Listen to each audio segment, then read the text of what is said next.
Death by Temptation from Vinegar Syndrome was one of those movies that I get caught up in the sort of Vinegar Syndrome life cycle by jumping on a title just because it had a limited edition slipcase, as if that makes any difference to the film's quality or what it's all about. But in this case, I am so glad I did, because I discovered a wonderful movie that just kind of hooked me right from the off.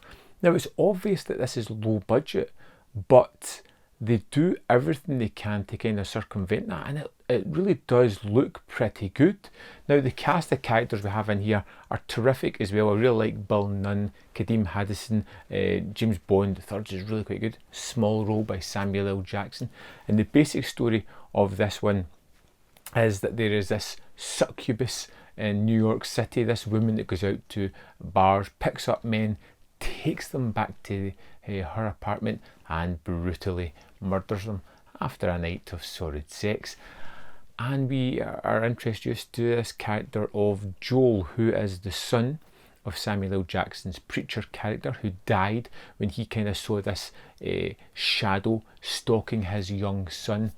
And Joel is kind of drawn to New York City, and when he gets there, he meets up with his friend Kay, played by Kadeem Hardison, and they have this kind of bond. They've both grew up together, they're very friendly, but they've went different paths. Joel is looking to become a minister, and Kay has become some sort of movie actor who's doing fairly well as it happens. And these two guys kind of reconnect, and Joel is struggling with the idea of faith and if he wants to pursue this path that he has been on most of his life.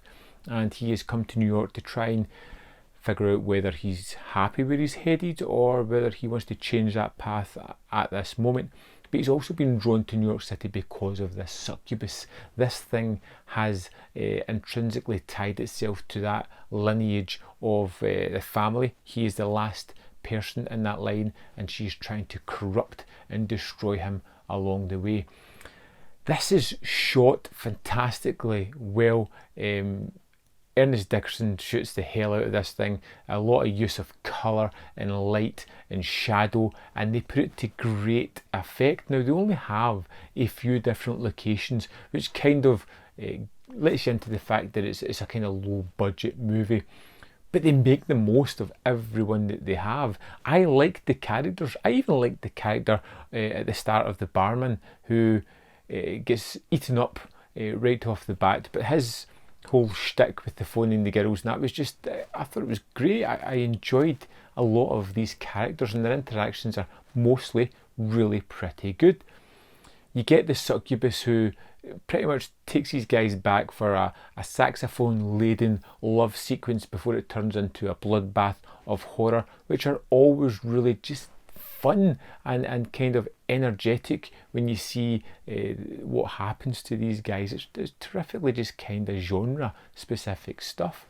But the whole heart of the movie is steeped within our character of Joel as he is struggling with literal temptation in the movie. It has really nice themes on top of its genre machinations. It looks great. I loved the gore and the special effects when it comes into it. There is a wonderful scene, which I won't spoil for you just now, involving a TV later on. That is just terrifically well done, and I thought it was wonderful.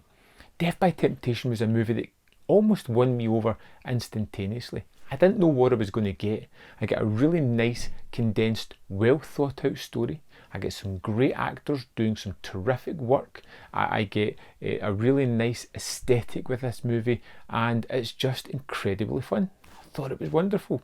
Have you seen Death by Temptation? I would love to know your take on this wonderful movie. Let me know in the comment box below, and I'll see you next time on Man v Film.